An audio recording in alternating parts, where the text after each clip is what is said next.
ظہیر صاحب، ذکاءاللہ صاحب نے یہ ہمیں سوال بھجوایا ای میل کے ذریعے. حسن شہزاد صاحب، فرید احمد صاحب بھی جو ہیں ان کے نام اس میں شامل ہیں. وہ پوچھنا چاہتے ہیں کہ اگر دوران نماز قیا آ جائے تو کیا پوری نماز دوبارہ پڑھنی ہوگی یا جتنی باقی رہ گئی ہیں رکعات ان کو مکمل کرنا ہوگا؟ اس میں سنن ابن ماجہ میں حضرت عائشہ رضی اللہ تعالیٰ عنہا سے ایک روایت ہے.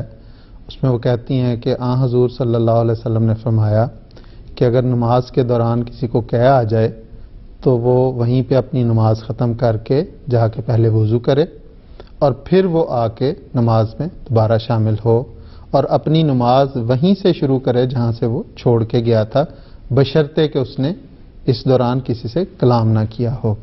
یعنی اگر وہ وضو کرتے جاتے ہوئے کسی سے اس نے بات کر لی ہے، گفتگو کر لی ہے، تو پھر وہ اثر نو نماز پڑھے گا. لیکن اگر اس نے گفتگو نہیں کی تو پھر وہ امام جہاں سے نماز کو چھوڑ کے گیا تھا وہیں سے اپنی نماز کی بنا کرے گا.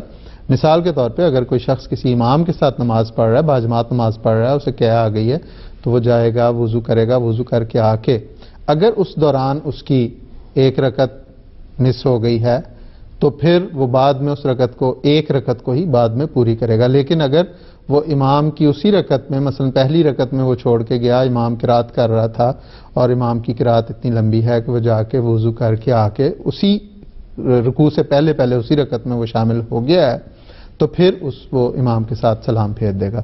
لیکن اگر اس دوران اس کی ایک یا دو رکعتیں رہ گئی اگر ہوں تو وہ پھر بعد میں ان ایک یا دو رہی ہوئی رکعتوں کو پوری کر لے گا.